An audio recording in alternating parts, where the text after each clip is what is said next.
Hello everyone, my name's Vacen and I'm going to read you my story, Foiled, which is featured in the anthology Hot Diggity Dog, Tales from the Bark Side. And this story all takes place on Halloween night. A loud stomach gurgling broke the silence in the room. Samson whimpered. Then he licked his enormous thorny paws. A sleek black cat sat cleaning herself while perched on the couch's outside arm, utterly uninterested in Samson's Great Dane tummy troubles. James tiptoed quietly into the room while posing as a werewolf. Grrr! Bella stood up, arched her back and hissed. Samson struggled to stand up on the polished wooden floor, but he managed a solid bark. Woof! James pulled off the werewolf mask. "It's me," James said. Samson wagged his tail. He leapt up, placing his paws on James's chest. Sally skipped into the room dressed as a penguin. She trumpeted, blowing through the mouthpiece, sounding like a real emperor penguin. Samson slid off James and tilted his head at Sally. "It's a penguin, aka Stupid Sally," James said. "Mum, James called me stupid," Sally called out. "Don't call your sister names," Mum shouted from another room. Renee walked into the room. She slumped onto the couch, set down a laptop and began texting on her phone. The doorbell rang. Ding dong! Samson's ears pricked, but once more his stomach gurgled. "Can you answer that, Renee?"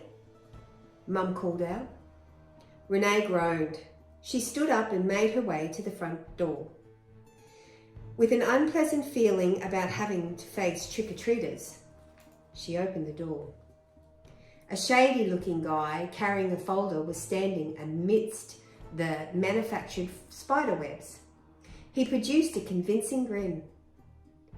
Standing beside him was a young man who gave off an unlikable vibe. "Hi there. My name's Peter and this is Jake. We're from Petalicious, offering you a great deal in pet insurance." "We don't have any pets," Renee said, and slammed the door shut. "Was that trick-or-treaters?" Mum called out. "No, door-to-door salesman," Renee shouted back as she walked back to the couch. "Were you firm but polite?" "Yep," Renee started texting again. Dad walked into the room with his hands outstretched. Renee looked up from her phone. "I'm Father Frankenstein," Dad groaned. Mum walked into the room dressed as Maleficent. Samson scrambled to his feet. Renee grabbed him to distract him from barking. "It's Mum and Dad, silly," Renee said. "Let's get going." Dad stomped out of the room. "Don't forget to let Samson out for a toilet break," Mum said, "and be nice to the trick-or-treaters." They left, leaving Renee home alone. Renee was busy on her phone. Bella lay curled up on the couch, and Samson was lying on the floor when the doorbell rang. Samson sat up. "Here we go, stuck at the front door for the rest of the night with stupid trick-or-treaters." She placed her phone down on the coffee table and dragged herself from the couch. Bella woke up, stretching into a glorious cat stretch. "No pooping until I get back," Renee said to Samson. Samson's ears drooped. Bella reached across, pawing at Samson. Samson shook his head, annoyed by her. Then Samson's ears pricked. There was a noise outside. Peter and Jake, the door-to-door salesman, stood peeking into the house from the back window. They pulled out ski masks and slid them on over their heads. Peter grasped the door handle. "In and out, phones, computers, right?" Peter said to Jake. Jake nodded. Peter and Jake walked through the kitchen, their eyes searching for high-tech items through the slits in their ski mask. Samson rose to his feet and started to move. Bella was smacked in the head by his huge swinging tail. She swiped at her with her extended claws. But when they heard voices, they both faced the kitchen doorway. "They weren't supposed to have any pets," Jake said. "That's what she said, right?" Samson growled. Bella jumped onto the outside arm of the couch. "Nice doggy and kitty. We're not going to hurt you." "Get the phone and the laptop," Peter said to Jake. "You get them. I'm not coming any closer. I'm allergic to cats." Jake covered his nose and mouth over the top of his ski mask with his hand. "How allergic?" Peter asked. "Very allergic," Jake said. Peter frowned as he looked at Samson. "That dog doesn't look friendly," Jake said. "Nice doggy." Peter edged closer to Samson, making his way around the couch. Samson couldn't decide which robber to concentrate as he glanced from one to the other. Bella started pursuing Peter. Peter halted. Bella ceased her couch walking motion. Peter continued to advance. Bella continued to saunter forward. "This cat is creeping me out," Peter said. "Cats creep everyone out," Jake said. Achoo! A loud, gurgling stomach sound made Samson whimper. He positioned himself to poop on the floor, farting first, and then he pooped. "Oh, that's disgusting," Peter said. Jake's cheeks ballooned out and he dry reached, and a little bit of vomit came up in his mouth. Achoo! "I'm going to be sick." "I'm almost there," Peter said. Peter extended his arm to pick up the laptop. Bella's fur stood on end and her back arched. She snarled, growled, and finally spat at him.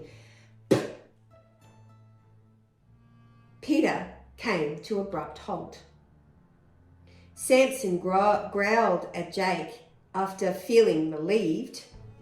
Jake reached out to Samson with his palms open. "Good doggy. No need to get angry," Jake said.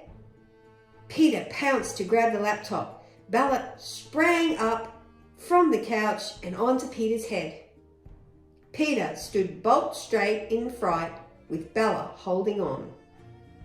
"Get it off me," Peter shouted. Peter gripped at Bella, pulling, trying to remove her from his head. Jake was on his way to assist Peter when Samson stood his ground and stopped him in his tracks. When their eyes connected, Jake knew that Samson wasn't going to make it easy. Jake tried to veer around Samson towards Peter. Samson jumped on him, causing him to trip and fall. Samson snapped, exposing his teeth. Jake attempted to fend him off, but Samson seized Jake's neck in his broad mouth. Jake lay still, frozen by fear. Samson kept him in his place. "Don't kill me," Jake whispered. Bella was still connected to Peter's head as he launched towards Jake. His legs slipped out from under him when he stepped in the poo. Bella leapt onto the couch and Peter landed heavily on the floor. Renee ran into the room, hearing all the commotion. She stood paralysed at the sight of two masked men lying on the floor, and the smell was rotten. Samson wagged his tail at her and kept his mouth around Jake's neck. "Help me," Jake whispered. Renee rushed over to her phone and dialed 000. She waited a few seconds. "Fire, police, ambulance?" the operator asked. Peter stood up beside Renee. He grabbed the phone from her. "Get that dog off him," Peter said. Renee crossed her arms over her chest and didn't move. "Now!" Renee's body jerked in fright. "Just take what you want and go." "We will, but get the dog off him." Bella began growling and hissing. "What's wrong with that cat? Is it possessed or something?"